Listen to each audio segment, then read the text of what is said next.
Welcome back to The Briefing with Steve Scully on SiriusXM's POTUS, Channel 124.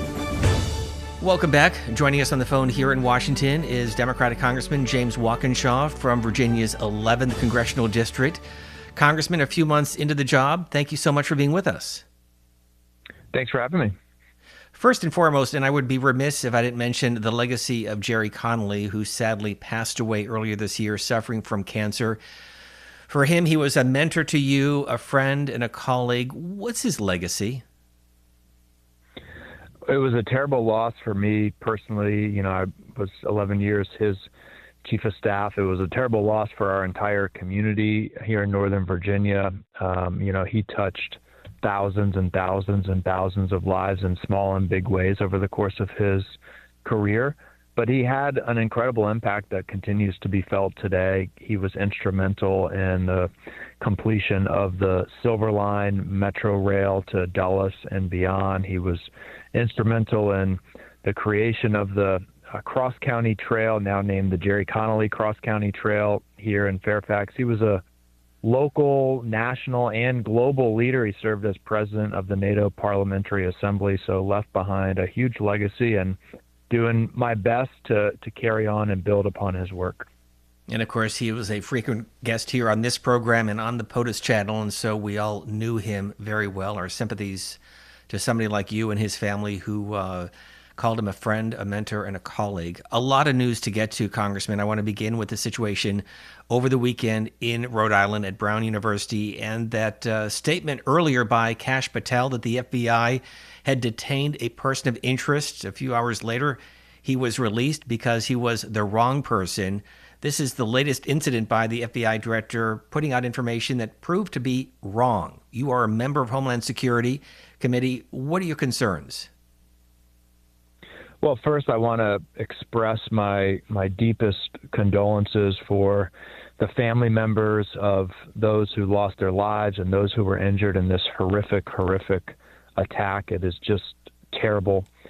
And obviously, look, I think it's no secret at this point the FBI director is incompetent. He came into the job with very little, really no law enforcement experience, unlike previous FBI directors who have all had, by and large, decades of experience in law enforcement or the FBI.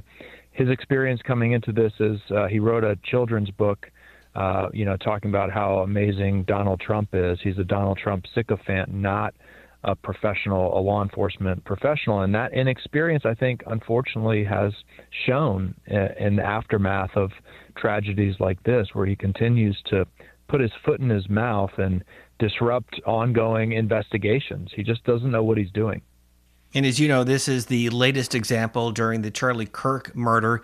He also put out premature social media posting that proved to be wrong initially.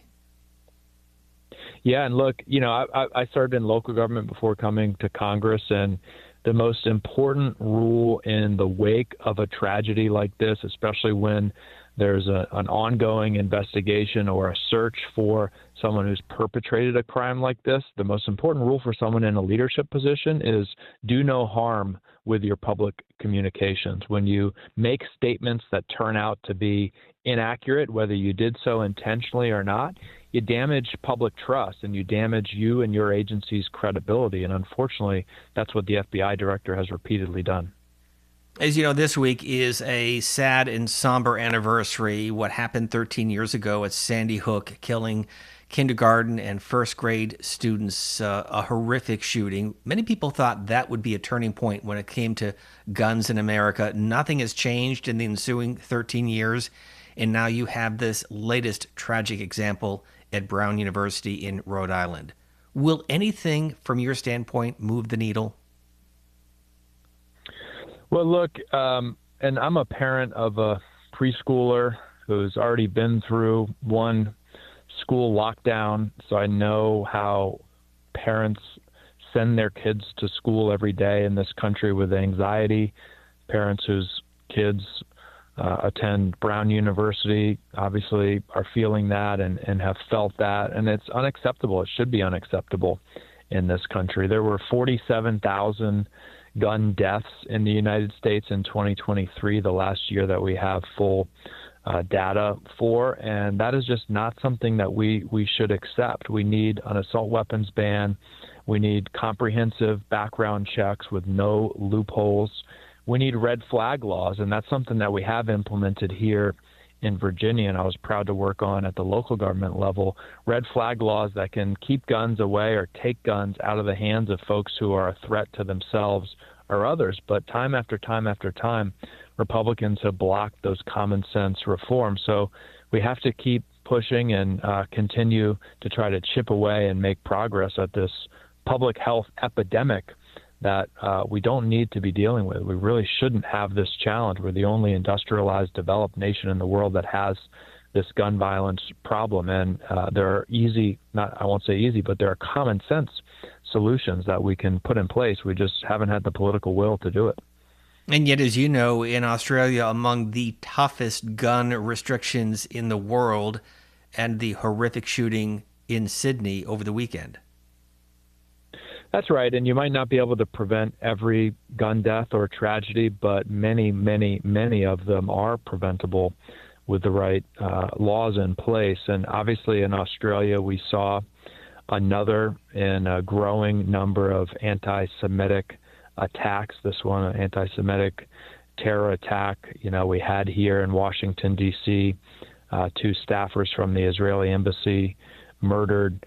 We know that anti-Semitism is rising across the globe, and, we have to be vigilant in opposing it. We have to speak out against it wherever it is, Democrats, Republicans, independents. It is unacceptable. Any form of hatred, including anti-Semitism, is unacceptable. And sadly, as we're now in Hanukkah season, to have the Jewish community here in the United States and around the world having to be in fear breaks my heart, as I know it does all people of good faith. So we have to stand by them and be vigilant and do everything we can to combat anti-Semitism. We are talking to Democratic Representative James Walkinshaw from Northern Virginia. Congressman, a couple of other issues I want to get your reaction to. First, the latest release of those Epstein photos, 19 in total, led by your Democratic colleague, Congressman Garcia. What are your thoughts about these photos? What more do you think we will learn? And will additional photos be released? Well, and it's important to lay the ground for where we are today. The photos that were released last week are a result of the Oversight Committee's investigation, where Democrats on the committee forced a vote to subpoena the Epstein estate and the Department of Justice. And the Epstein estate has been cooperative in that investigation and has regularly produced documents, for the most part, photos that's in the possession of the estate. Last week, we received, I think, 95,000 photos. Staff, a relatively small staff, are going through those photos very carefully to make sure that we don't release anything that could even unintentionally identify a victim or a survivor of Epstein's crimes or abuse. And so a small number of them have been released. I expect that more will be released. And I've had these photos described to me. I haven't viewed them myself, but what has been described to me are some photos that are very, very disturbing. And some of those will ultimately be released. But what we need to get to the transparency and maybe at some point, hopefully, the closure that the victims and survivors, I think, are rightfully demanding. We need the context for these photos, right? When were they taken? Who took them? What was happening when they were taken? What connections, if any, do they provide to others who might have had knowledge or been involved in Epstein's crimes? And that context resides with the Department of Justice. And that's why we need President Trump to release the files. He legally is required to release the files this Friday, the 19th, but he could make the decision today to move this forward and release the full files, of course, with the victims' information redacted. But that would give the American people, I think, the transparency that they're demanding on this issue. And yet, Congressman, as you know, your Republican colleagues claiming that your party cherry-picking some of these photos, in their words, to embarrass the president. Mm-hmm. Well, if we were cherry picking the photos, we wouldn't, I guess, have released photos that include prominent Democrats. There was a photo released of President Clinton, who, it's no secret, had a couple of years where he had a friendship or relationship with Jeffrey Epstein. There were photos released of former Treasury Secretary Larry Summers, also a Democrat. So if we were cherry picking, we would release only the information related to Donald Trump, I guess. But we're being open and transparent, and our view is the investigation should lead wherever the investigation leads, whether it leads to Democrats or Republicans. It's important, though, to note that the evidence that the investigation has produced thus far includes emails from Jeffrey Epstein where he said that Donald Trump, quote, knew about the girls. Another email where Jeffrey Epstein said Donald Trump, quote, spent several hours with one of the girls at one of Epstein's homes. Now, Epstein could have been lying in those photos. We don't know. But the evidence that we have suggests we really need to learn more about Donald Trump's knowledge of Jeffrey Epstein's crimes. Congressman, we thank you for your time. The last issue I want to get your reaction to, we're a couple of months since the DOJ cuts that really impacted federal workers, especially in the DMV. First of all, in your district in Northern Virginia, roughly how many do you represent? I represent somewhere between 50 and 60,000 federal workers.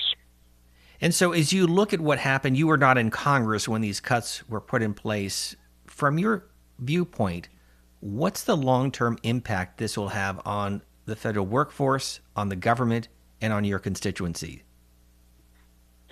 Well, first, DOJ was constituted and predicated on, the claim that it was going to save trillions, I think, actually, taxpayer dollars by rooting out, massive amounts of waste and fraud and abuse.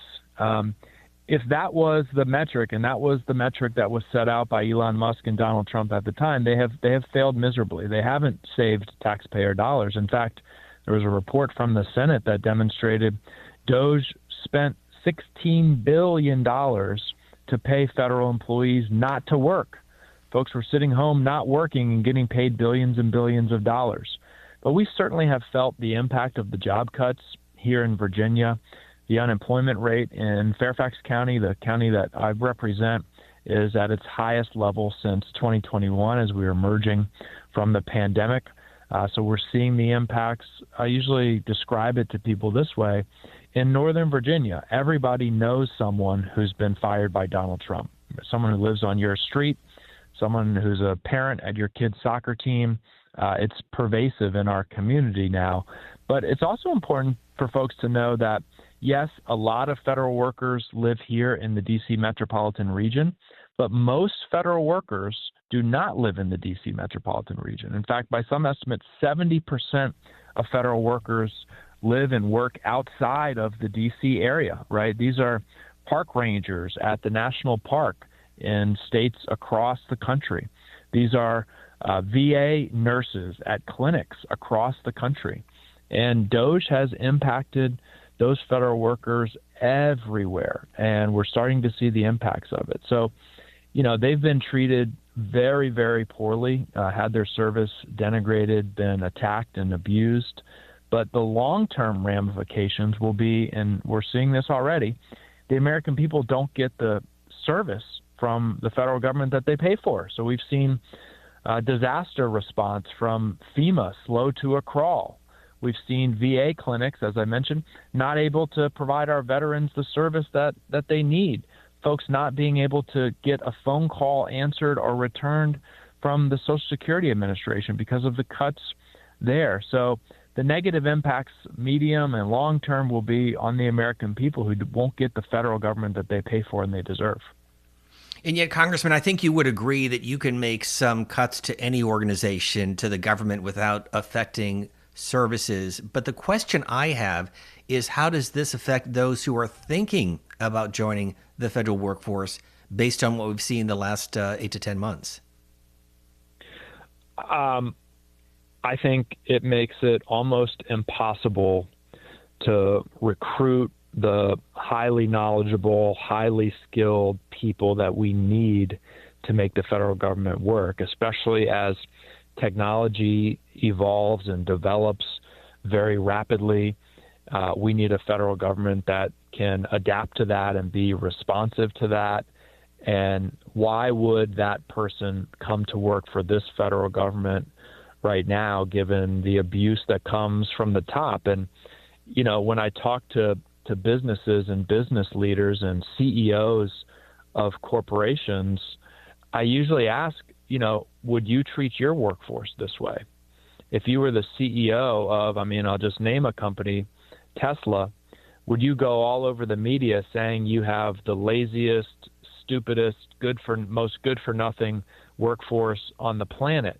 You wouldn't, of course, because you want to keep and recruit the best people so you can succeed.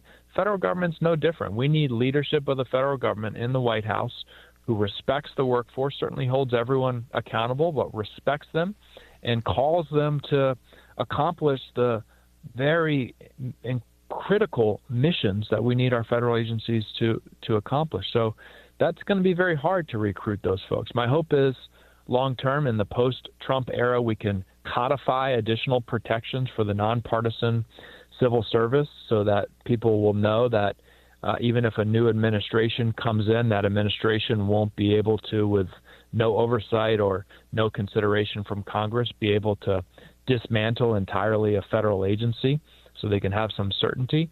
But it's going to be a difficult slog, I think. James Walkinshaw represents Virginia's 11th district in the northern part of the state. Congressman, thank you so much for your time. We appreciate it.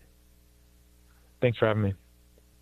From the chambers of Congress and the Oval Office to your kitchen table, the politics of the United States for the people of the United States are on POTUS, SiriusXM Channel 124.